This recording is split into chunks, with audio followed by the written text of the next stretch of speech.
One of my favorite games so far this year has been Celeste. It's this charming little pixel game about a girl named Madeline who sets off to climb a mountain, battling a physical manifestation of her own anxiety along the way. With its tight controls, snappy level design, and high difficulty, a lot of people have been drawing many comparisons to Super Meat Boy, and yeah, they have every right to do so. It's very much in a similar vein. Every platforming challenge is very brief, and dying lets you retry instantly. It's a game where you can throw yourself at the stage again and again until you finally get it in that one perfect go. This is one of my favorite types of games, and when it comes to this genre, if it even is a genre, Celeste is a new favorite of mine. However, there is a lot more to it than just Super Meat Boy. While the core design philosophy and controls definitely speak influence from Meat Boy, many of the actual game mechanics themselves borrow more heavily from the Super Mario series. This might sound a little bit odd at first. I mean, Super Mario? While it is a platformer, it's definitely not one of the first things that come to mind when playing a game like this. These games do play very differently after all, but it's not in how they play, but rather what they play with. As you advance, Celeste will introduce a number of new stage gimmicks, starting you off with something simple, and by the end of the level, they've gone totally nuts with it. Another game that does this very well is Super Mario Galaxy 2, introducing new gimmicks and simple courses and ramping it up into something much crazier by the end of the level. So what? Tons of games do this, right? Well, yeah, but none of them do it quite as well as Mario, and that's why Mario is king when it comes to platformers. But then Celeste comes along and they're like, you know what? I think I am gonna do it as well as Mario. So here we have a game with excellent controls and now excellent pacing as well. Levels that teach the player exactly how each thing works, so the thing can get crazier and more challenging as the level goes on. But that's the thing, these things, you might not even realize it, but a lot of these stage gimmicks are straight out of the Mario series. And when you're borrowing from the king of platformers, it's fascinating to see just how much these guys elaborated and fleshed out already brilliant level mechanics. For starters, we've got the beat blocks. Now, the beat block galaxy is a level in Mario Galaxy 2 where the solidity of two colors of platforms switch on the beat of the music.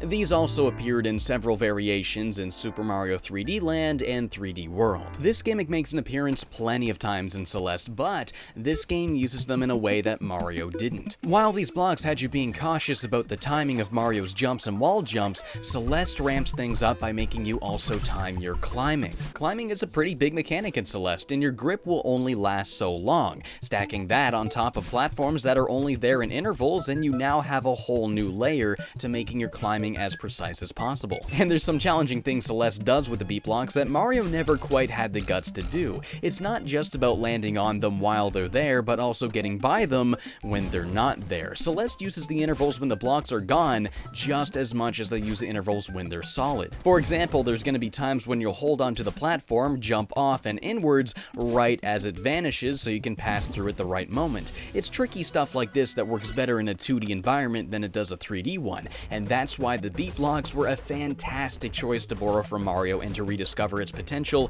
in a 2D space. The next thing I've noticed comes from Super Mario Bros. 3. Do you remember those floating blocks from World 7 that would change direction every time you jumped on them? Celeste has something very similar. Jumping on these platforms here will have them move, with that familiar arrow showing you in which direction. You can also manipulate the direction it moves in too, but instead of by jumping, you'll do this by holding a direction on the D-pad. Up or down if you're standing on top of a block that moves horizontally, and left and right while clinging to the side of a block that moves vertically. Celeste fleshes this mechanic out in a similar way it did with the beat blocks, creating scenarios that involve clinging to the sides of it rather than just jumping on top of it. And instead of completely changing its direction, you can only steer it slightly, but the challenge comes from the position you'll have to be in to steer it. If the block's moving vertically, you have to be clinging to the side to steer it, and vice versa with horizontal blocks. This has you changing which side of the block you're on as you steer it through the corridors. It's a fantastic spin on a very simple and throwaway mechanic that was in like 2 levels of Mario 3. They took this little tiny thing and transformed it into this impressive, gigantic stage gimmick that you really get a lot of mileage out of. Another thing that Celeste does that you may have seen before are the evil clones of Madeline called Battleines. Yeah, the shadow clones are called Battleines. I thought that was pretty good. But yeah, having evil clones chase you is something that dates all the way back to the original Rayman. During the final area, Dark Rayman follows you, mimicking all of your moves motion for motion. You'll have to keep moving at a brisk pace, minimizing backtracking if you want to finish the level unscathed. Mario Galaxy 2 revisits this idea, but in a 3D space, this time with tons of evil clones instead of just the one. With more space to move Mario around, it made sense to try and fill that space with more clones. Otherwise, it probably wouldn't be very challenging. We then saw Rayman finally return to this idea with the fantastic invaded stages of Rayman Legends, but if there's any one game that I think fully realizes the use of this idea in a 2D space, I gotta give it to Celeste. Having such a nimble character with a dash move in a situation like this really opens up the ways you'll carefully plot your movement so you can maneuver around Battleline. But the biggest reason Celeste gets the most out of this mechanic is because it doesn't feature a simple pursuit. You're not just moving in one direction. Instead,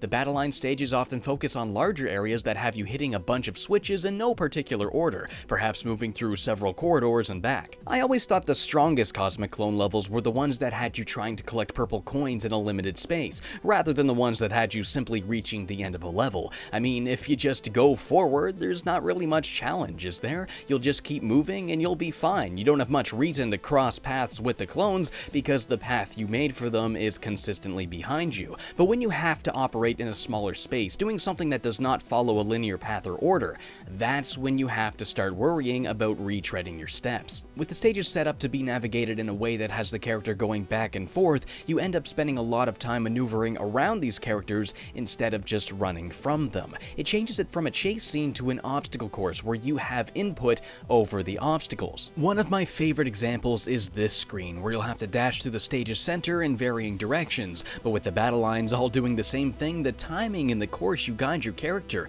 the order you hit the switches, and the amount of times you'll pause to get everything in the right position, it all becomes something you put a lot of thought into. The last thing I've noticed is more of a little nod, but it is still technically taking a mechanic from Mario and expanding upon it. In Golden Ridge, there's a hidden area with a distinct white block. Anyone who grew up with Mario Bros. 3 knows exactly what's up. Ducking on the block for a short time will have Madeline fall behind it and enter the background. This was a famous secret in Mario 3, falling into the background and walking behind all of the objects. Mario Bros. 3 is said to be a stage play after all, with the trees and bushes being flats, so it's almost as if Mario's walking backstage. But while this was a super cool secret, Mario didn't really do anything with it. Yeah, you can walk behind the background and enter a secret room where you get the whistle, but that's really it. So of course you hand this idea to Celeste, and Celeste does something really cool with it. Falling into the background means you now make physical contact with the background details, meaning, yeah, you can climb up by landing on objects in the background. I mean, it'd be one thing if they just had this in the game as a simple Easter egg, but it's the fact that they actually do something with it that makes it so cool. The same can be said for the entirety of Celeste. Anytime the game borrows mechanics or stage gimmicks from another game, they actually do something with it that's very different, realizing new potential that Rayman or Mario or any other game didn't quite see. Anyway, that's just some things I've noticed about this game. If there's any other games you think Celeste also borrows from and maybe realizes new potential in and expands upon, let me know down in the comments. But yeah, Celeste is really freaking good. It's easily my favorite game that I've played so far this year. It's an incredibly well-designed game that's super satisfying to conquer. Check it out if you like platformers, especially ones like Super Meat Boy. It's always impressive when a game is so good that even when it does reuse old ideas, it finally does something totally new with them.